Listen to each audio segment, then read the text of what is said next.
바울이 예루살렘으로 향하는 도중 밀레도에서 3년 동안 에베소 교회에서 목회했었습니다. 그 에베소 교회 장로님들을 초청해서 마지막 메시지를 전합니다. 고별 설교입니다. 4가지 중요한 설교의 강조점이 있습니다. 첫 번째, 직분의 출처는 하나님이시다. 직분에는 신적 권위가 있다. 출처가 하나님에 의하여 시작됐기 때문입니다. 예수 그리스도를 믿는 신앙인의 하나님 자녀의 신분의 출처도 하나님으로부터 시작이 된 거지 나로부터 시작된 것이 아니기 때문에 하나님 자녀의 신분에도 신적 권위가 있습니다. 무속인들 있잖아요. 갑자기 연예인 생활하다가 무당이 됩니다. 그 사람들 나와서 얘기를 들어보면 무당이 되는 과정이 있어요. 어느 날 갑자기 몸이 너무 아파요. 토하기를 하고 살이 쭉쭉 빠지기도 하고 몸에 장기가 어떤 문제가 생겨서 병원에 가면 의사가 멀쩡하다 그러는 겁니다. 변명이 안 나옵니다. 근데 몸이 너무 아파요. 환청이 들리고 또 환상이 막 들리고 그러다가 신내림을 받아서 무당이 됩니다. 이 무당의 그 주의가 얼마나 강력한지 모릅니다. 그 무당의 신적 권위가 있다고 생각을 합니다. 자기가 모시는 신에 의한 그 권위에 대해서 얼마나 자부심을 가지는지 모릅니다. 그런데 우리는 하나님으로부터 세움을 입은 사람들입니다. 만약에 하나님에 의해서 우리의 직분과 하나님 자녀의 신분이 시작되지 아니했다 그러면 내가 하나님을 선택하는 거예요. 내가 직분을 선택하는 겁니다. 무슨 구멍가게 아니면 백화점에 가서 물건을 쇼핑하듯이 내가 선택하는 거예요. 내가 목회자 되고 싶으면 목회자 되는 것이고 장로님 되고 싶으면 장로님 되고 집사님 되고 싶으면 집사님 되는 겁니다. 그런데 성경은 성도의 신분과 우리의 직분은 하나님으로부터 시작이 되었다. 내가 선택한 것은 하나님의 이름을 도용하는 거죠. 훼손하는 겁니다. 뭘 훼손하는 거예요? 하나님의 전지전능하신 속성을 훼손하는 것이다. 바울이 밀레도에서 에베소 교회 장로님들을 모셔놓고서 이런 메시지를 증거했던 겁니다. 두 번째, 교회입니다. 직분을 세운 이유는 간단 명료합니다. 하나님이 세우신 교회를 세워나가기 위하여 우리에게 직분을 주셨다. 하나님이 직분을 주셨는데 그거 갖고 장사하라고 주신 게 아닙니다. 정치하라고 준 게 아닙니다. 그걸 가지고 내가 먹고 사는데 사용하라고 하나님이 우리에게 직분을 주신 것이 아니다.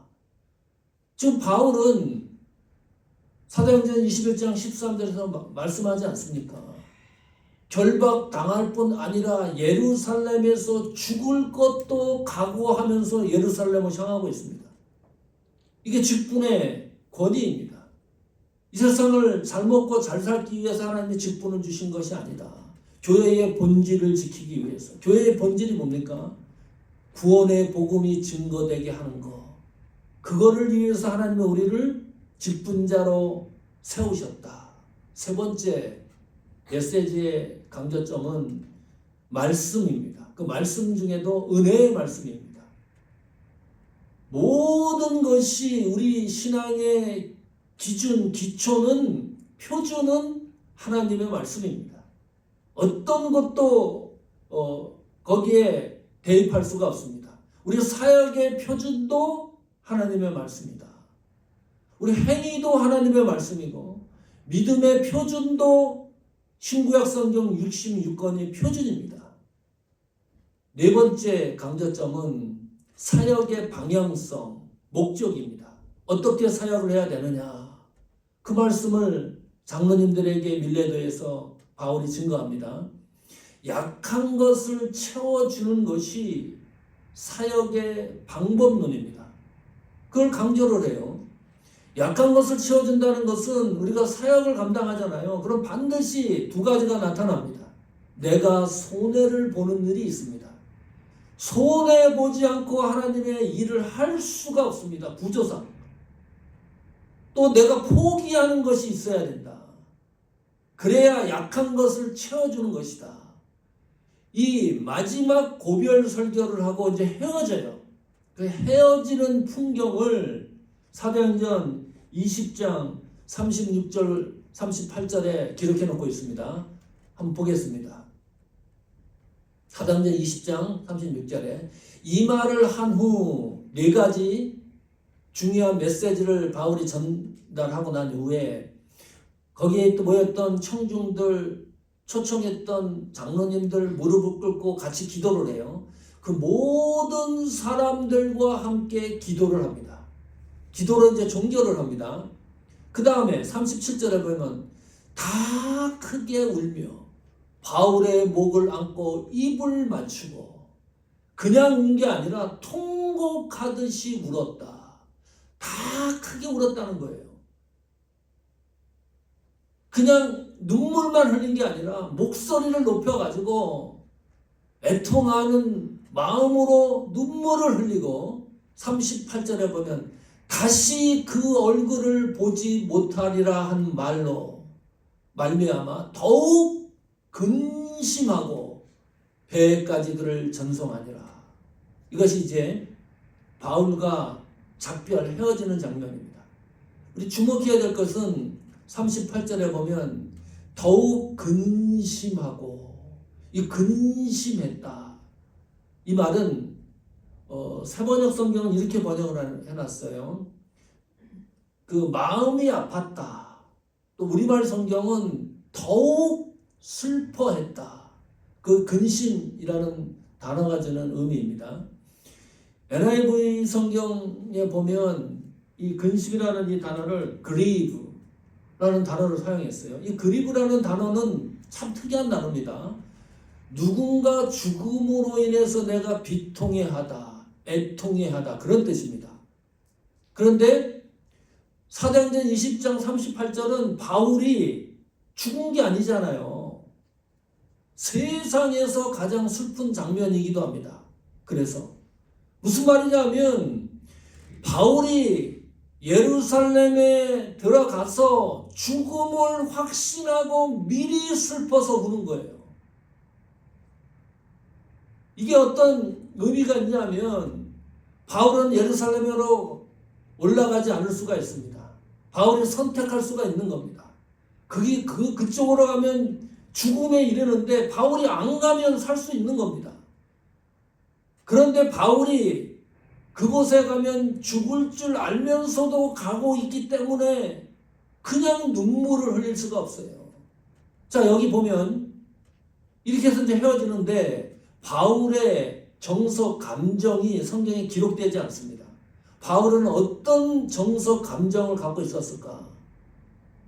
바울이 초청해 놓고 복음을 전하고 헤어지는 이 순간에 바울은 어떤 심정이 있는가를 성경이 기록해 놓고 있지 않습니다.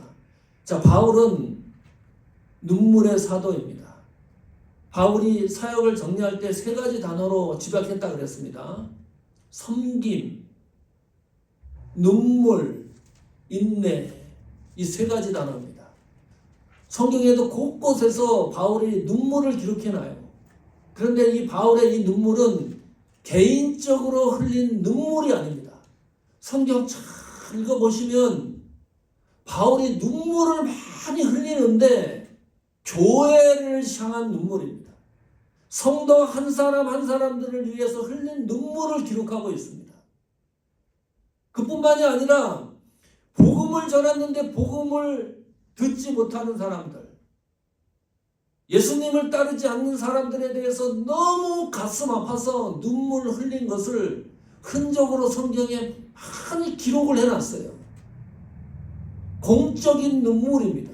개인적인 눈물은 성경에 바울의 눈물은 기록해 놓고 있지 않습니다. 그런데 지금 여기에 모였던 모든 사람들이 바울을 위해서 눈물을 흘리고 있습니다. 바울 개인을 위해서 눈물을 흘리고 있는 거예요. 하나님 위로의 방식입니다. 나는 성도들 공적인 눈물을 흘리는데 어느 날 보니까 많은 동역자들 또 함께하는 신앙의 공동체들이 나 개인을 위해서 바울을 위해서 눈물을 흘리고 있는 장면을 봅니다. 참 하나님이 위로하는 방식이 특별하다. 그리고 역사가 이제 사도행전 21장으로 넘어갑니다. 그리고 바울은 계속해서 예루살렘으로 지역을 통과하면서 올라가고 있습니다. 21장 1절 한번 보십시오. 우리가 그들을 작별하고 배를 타고 바로 고스로 가서 이튿날 로드에 이르러 거기서부터 바다라로 가서 세 가지 지명이 나오죠. 해안 도시를 배를 타고 가고 있는 풍경입니다. 작별했다. 이 작별이라는 이 헬라 단어가 아주 의미심장합니다. 분리하다, 당기다 그런 두 단어가 합성된 단어가 작별이라는 단어인데 이 분리되는 거잖아요. 그리고 이거 분리되는데 더 당겨가지고 완전히 점점 멀어지게 하는 거 이게 작별입니다. 완전히 찢어 놓았다. 그게 작별입니다. 다시는 만날 수가 없는 거예요. 이날 이후로 바울과 에베소 교회 성도들은 단 한 번도 만날 수 있는 기회가 사라졌다. 그게 작별입니다. 고스가 어딘가요? 의학의 그 아버지였던 히포크라테스 고향이 고스입니다. 로도 7대 불가사의가 있어요. 고대 7대 불가사의가 있는데 태양을 상징하는 아폴로 신상이 있던 곳이 로도입니다. 그리고 바다라, 이 바다라고 또 지명인데 큰 배들이 선박할 수 있는 들어갈 수 있는 큰 해양 도시가 바다라입니다. 자, 바다로까지 가요. 21장 2절 3절 한번 보십시오. 스쳐가 보겠습니다. 그리고 베니게로 건너가는 배를 만나서 타고 가다가 바다라에서 출발해서 계속 가는 겁니다. 지역을 설명합니다. 3절에 보면 그부로를 바라보고 이를 왼편에 두고 수리아로 향하여 두로에서 상륙하니 거기서 배의 짐을 풀려 함이니라 그랬습니다. 자, 큰 배를 타고 갔다는 거예요. 두로가 정착지입니다. 그러면 아까 바다라와 두로의 중간 지점에 어떤 섬이 있는 거죠? 구브로가 있는 거예요. 사이프러스. 그러니까 지금 지형으로 하면 이스라엘과 터키 중간에 구브로가 하는 섬이 있는 겁니다. 이 섬이 작은 섬이 아니고 제주도 한 4-5배 되는 그런 큰 섬이에요. 자, 그런데 특이한 게 있죠. 성경이 A에서 B로 지역을 배를 타고서 움직이는 것을 성경이 기록을 하는데 3절에 이런 내용이 덧붙여 있습니다. 구브로를 바라보고 누가 바라보는 거예요? 바울이 바라보는 겁니다. 바울이 구브로를 바라보고 무슨 생각을 했을까? 이 구브로는 아주 바울에게 있어서 잊지 못할 섬입니다. 이 섬이 크기 때문에요. 그 섬을 배가 지나가면서 계속 바라보고 갔다는 거예요. 이 사이프러스 구브로는 최초의 선교사를 파송한 곳이 어디입니까? 안디옥 교회입니다. 공식적으로 최초 선교사를 받은 사람이 바울과 바나바예요. 이 구브로는 바나바의 고향입니다. 최초로 선교사로 파송을 받고 첫 번째 사역지가 어디였냐면 구브로예요. 바울이 잊을 수 없는 장소입니다. 그 장소를 배를 타고 가면서 멀찌감치 바라보면서 스쳐 지나가고 있다. 사역에 대한 회상, 생각, 그리움 이런 것이 중첩됐을 것이다. 사모님 김경자 사모님 계시잖아요. 사이판 최초의 선교사님이 고 김봉래 목사님입니다. 사모님이시고 1000여 명까지 교회가 성장을 했습니다. 사모님이 그 사이판 최초로 들어가서 사역했던 이야기를 들었어요. 말씀하시는 가운데 이런 말씀을 하세요. 사이판 그 선교지 첫 번째 사역지 아닙니까?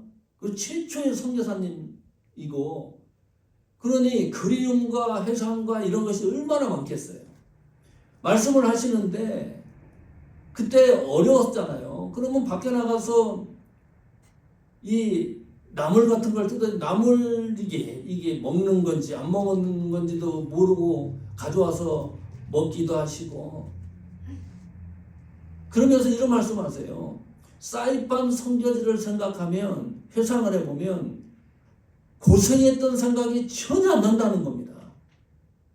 좋았던 생각, 하나님 앞에 헌신해서 기쁘고 행복했던 생각만 남는다는 거예요. 아마 바울이 그부로를 바라보고 지나가면서 그런 회상을 했을 것이다. 성도 여러분, 이 시간 이 장소가 그래서 중요한 겁니다.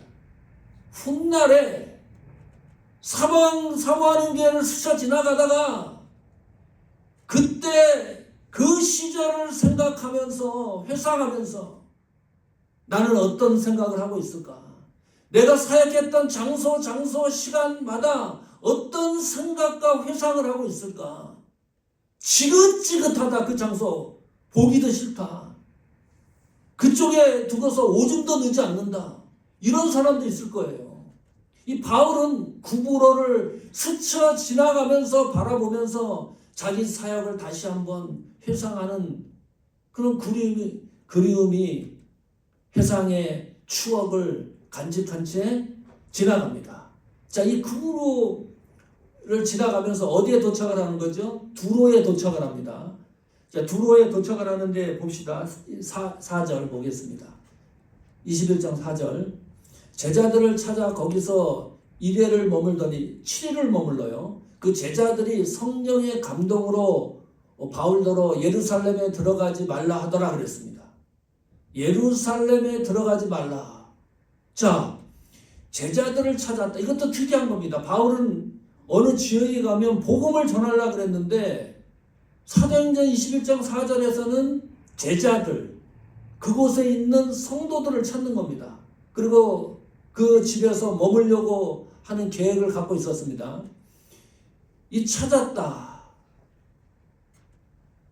성도들, 신앙인들이 바울과 연결된 사람이 없었던 거예요. 그런데 거기에서 제자들을 만납니다. 이 제자들이 성령의 감동으로 이런 얘기를 하는 겁니다. 바울더러 예루살렘으로 들어가지 말라 하더라. 다시 말하면 바울이 예루살렘으로 올라가서 결박당하고 체포당한다는 것을 누가 알았다는 거예요? 제자들이 알았다는 거예요. 그래서 성령의 감동으로. 특이한 거죠. 성령의 감동으로 이 사실을 알았기 때문에 제자들은 바울이 예루살렘으로 가는 것을 적극적으로 막는 겁니다. 왜냐하면 가면 바울이 체포당하고 죽음에 이를 수 있었기 때문입니다. 어떤 주석가나 분들은 아주 성령의 감동을 받은 제자들이 저 정도로 이 인지 능력이 떨어지느냐. 그래도 바울이 가라 그래야지 왜 저걸 막느냐. 그렇게 말씀을 하는데 그런 의도는 아닙니다.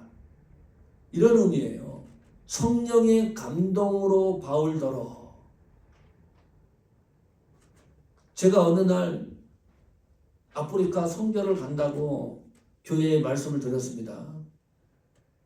그 다음날 모여서 예배를 드리는데 이런 얘기를 합니다.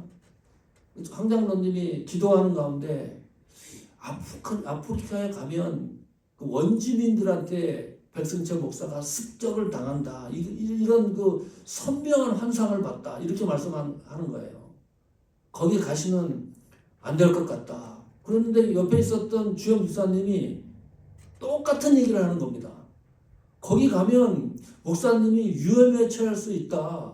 이런 게 귀로 들리고 나도 기도하는 거 하는데 그런 환상을 봤다. 여기 있던 천면화 권사님도 말씀하시고 박미라 권사님도 말씀하시고 김경자 사모님도 말씀하시고 똑같은 이야기를 하는 거예요. 그러면 여러분들은 저에게 아프리카를 가라 그래야 됩니까? 가지 말라고 그래야 됩니까?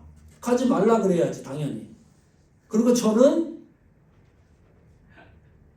가야 돼요, 안 가야 돼요? 이 상식적으로 가야 돼요.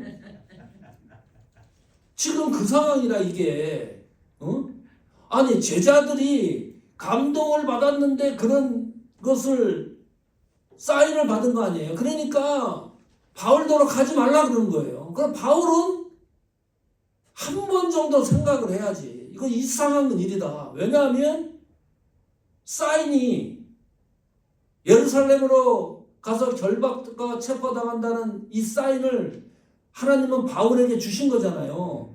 그런데 여기에 제자들, 두로에 있는 제자들도 똑같은 사인을 받고 있기 때문에 너무 이상하다고 생각을 해요. 이게 왜 이렇게 일치가 되냐?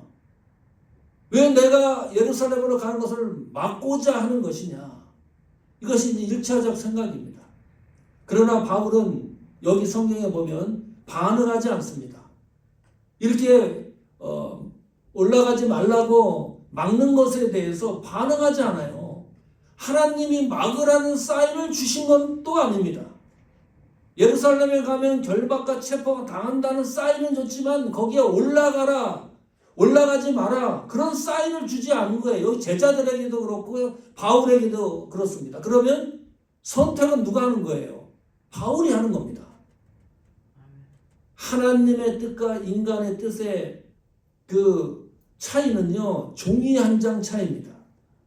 하나님의 뜻이 눈에 선명하게 막박 들어오는 것이 아니라 세밀하게 관찰하지 않으면 하나님의 뜻을 하루에도요, 수없이 놓치는 거예요. 바울이 그런 생각을 하지 않겠습니까? 이게 뭐 이상한 일이다. 나한테 사인을 주고 제자들에게도 똑같은 사인을 준다? 그러면 가지 말라는 것인가? 포기할 수가 있는데 가는 이유는 하나님의 뜻을 바울이 인지하고 있기 때문입니다. 그 하나님의 뜻이 뭡니까? 확실해지는 거예요.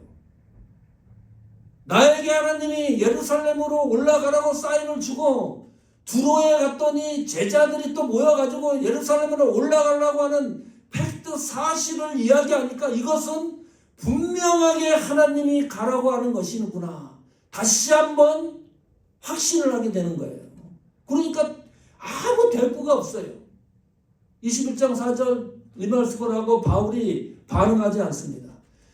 혼돈스러울 때는요, 팩트가 중요합니다. 사실이 중요합니다. 그런데 사실을 많은 사람들이 놓쳐요. 2008년도에 한국에 무슨 일이 있었죠? 광우병 사태가 있었습니다. 이 미국 소가 한국에 들어오면 광우병 다 걸려가지고 다 미친다 그랬어요. 그때 KBS에서 설문조사를 했습니다. 70%가 광우병 걸린다고 믿었습니다. 거짓말인데. 사실을 아무리 얘기를 해도요, 듣지를 않아요. 얼마나 혼돈스러웠습니까? 하나님의 뜻을 발견하는 것이요, 혼돈스러우면 혼돈스러울수록 하나님 말씀에서 사실적인 것을 발견을 해야 되는데, 만약에 바울이 잘못 생각했으면 여기서 중단하는 겁니다. 예루살렘에 갈 일이 없습니다.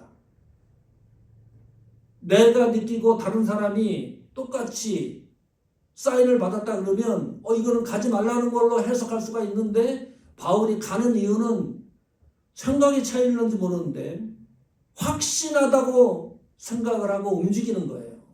자, 봅시다. 그 후에 또 계속 항해를 합니다. 21장 7절. 두로를 떠나 항해를 다 마치고 둘레마이에 이르러 형제들에게 안부를 묻고 그들과 함께 하루를 있다가 또 출발을 해요. 두로에서 드디어 이제 출발을 하는 거죠. 7일 묵고 있다가. 그리고 어디로 가느냐? 가이사랴로 갑니다. 가이사라에는 누가 있느냐? 7 집사 중에 빌립 집사 집에 머물게 돼요. 가이사라에서. 자, 그런데 가이사라 빌립 집사에는 4명의 딸이 있었습니다. 예언의 은사가 있었습니다. 예언의 은사를 막 하는 그 딸 4명이 그 집에 바울이 묵게 돼요. 가이사라에서. 그리고 그러던 어느 날, 자, 사도행전 21장 10절 보십시오. 아가보라고 하는 선지자가 그 빌립 집사 가정을 방문하게 됩니다. 여러 날 머물러 있더니 아가보라는 한 선지자가 유대로부터 내려와서 무슨 얘기를 하나 잘 보십시오.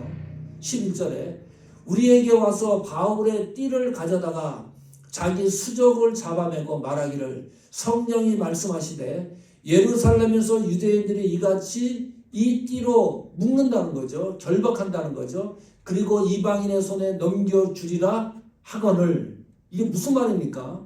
아가보라고 하는 선지자가요, 바울에게 와가지고 또 이런 이야기를 하는 겁니다. 당신 예루살렘으로 가면 그냥 말로 하는 게 아니라 거기서 행위를 보여줘요. 띠를 가지고 수족을 묶고 이것을 이런 일이 벌어진다고 행위로 설명을 하는 거예요. 오래전에 세종문화회관 소회의실에서 민족문학 작가의 신정님 시인 선생님이 지금 돌아가셨죠. 그때 회장으로 있을 때입니다. 한국에 갔을 때 초청을 받아서 갔는데 세계 작가와의 대화라는 그 행사였습니다. 그때 요시마스 고조라는 시인이 와가지고 자기 시를 발표를 하는데 깜짝 놀랐어요. 시를 갖다가 하나씩 다 나눠주고 나서 행위로 그거를 자기 시를 갖다 설명을 하는 겁니다. 나는 시를 읽어가면서 그 시인은 행위로 하는 거를 바라보면서 시가요 귀에 콱콱 박히는 거예요. 지금 아가보 선지자가 하는 게 그겁니다. 그냥 말로 하는 게 아니라 거기서 띠를 가지고 수족을 묶고 이런 것을 보여주면서 당신 예루살렘에 가면 이런 일이 일어날 것이다. 그런 선전포고를 하는 겁니다. 자, 어떤 반응일까요? 거기에 모였던 사람들 반응 한번 봅시다. 21장 12절입니다. 우리가 그 말을 듣고 그곳 사람들과 더불어 바울에게 예루살렘으로 올라가지 말라 권하니, 여기도 이제 올라가지 말라 그럽니다. 이게 흐름을 잘 이해를 하셔야 됩니다. 그 말을 우리는 누구죠? 누구예요, 우리가? 바울을 포함한 바울과 함께 동행하는 동역자들입니다. 그러면 사도행전의 기록자 누가도 포함된 우리입니다. 한 번도 이런 일이 없었습니다. 그리고 듣고 그곳 사람들은 최소 누가 있는 거죠? 빌립 집사가 있고 4명의 딸이 있잖아요. 예언을 하는 딸이 그곳 사람들입니다. 그리고 그 외에 또 다른 사람도 있었겠죠. 아가보도 있었고, 더불어 바울에게 예루살렘으로 올라가지 말라 권하니, 이제는 모든 사람들이 예루살렘으로 올라가는 것을 막고 있다. 가지 말라는 거예요. 강도가 점점 세져요. 밀레도에서 장로님들을 만났을 때는 비통하고 애통하는 심정으로 헤어졌고, 두로에서 제자들도 성령의 감동을 받고 가지 말라고 계속해서 막고 있고, 여기 가이사라에서는요 모든 사람들이 바울이 예루살렘행을 막고 있다. 그리고 드디어 바울의 반응이 나옵니다. 이 최종 결론입니다. 사도행전 21장 13절 보십시오. 같이 읽어보겠습니다. 바울이 대답하되 여러분이 어찌하여 울며 내 마음을 상하게 하였느냐. 너는 주 예수의 이름을 위하여 결박당할 뿐 아니라 예루살렘에서 죽을 것도 각오하였노라 하니. 이것이 이제 마지막 바울에 대한 반응이고 결론입니다. 여기 보면 내 마음을 상하게 하였느냐. 두들겨 조각조각 냈다, 그런 뜻이에요. 나는 주 예수 이름을 위하여 결박당할 뿐 아니라 죽을 것도 각오했다. 어떻게 이렇게 고백할 수가 있을까요? 이렇게 당당하게 얘기할 수가 있을까요? 바울이 이 정도로 반응을 하니까 14절 한번 보십시오. 이렇게 거기에 있던 사람들이 이제 두 손을 들어요. 그가 권함을 받지 아니하므로 우리가 주의 뜻대로 이루어지이다 하고 그쳤노라. 어디에 맡긴 거죠? 주의 뜻에 맡긴 겁니다. 바울의 반응을 듣고서요, 하나님 뜻에 맡긴 거예요. 거기에 있던 모든 사람들이 하나님 뜻에 자기의 감정도 내려놓고 자기 생각도 내려놓고 자기의 판단도 내려놓고 눈물도 내려놓고 하나님 뜻에 정조준한 겁니다. 바울이 왜 이렇게 예루살렘으로 가려고 하는 걸까요? 사도행전 20장 22절 지나왔지만 이것이 최종 정답입니다. 보라 이제 나는 성령에 매여서 예루살렘으로 간다. 성령에 의하여 나는 예루살렘으로 간다는 거예요. 이 의미를 의미하십니까? 자, 저를 보십시오. 혹시 직분 교회에서 목회자, 반주자, 집사님, 장로님, 사모님 세워주는 그 직분을 갖다가 500만 불 정도 주고서 그 직분을 사라 그러면 살 사람이 있습니까? 500만 불이 너무 비싼가? 그럼 한 100만 불 할까요? 100만 불도 비쌉니까? 그럼 한 10만 불 할까요? 10만 불 주고서 교회의 직분을 사라 그러면 사실 분 계십니까? 거의 없을 거예요. 그러면 직분을 누가 저한테 와가지고 백승철 목사 그 목사 직분을 나한테 팔아라. 그러면 내가 500만 불 주겠다. 그러면 팔 수 있습니까? 없습니까? 못 팔아요. 팔지. 500만 불 돈인데 얼른 팔지요. 그런데 그런 일은 일어나지 않는다. 왜냐하면 지금 성경이 계속 말하는 게 그거 아닙니까? 직분을 세운 거 하나님이라 그랬으니까요. 하나님 자녀의 신분도 하나님 주권 아래 들어있는 거 아닙니까? 우리가 함부로 할 수 없는 것들이다 다. 어제 장로님과 식사하면서 그리고 커피숍에서 커피 들면서 그런 얘기 했어요.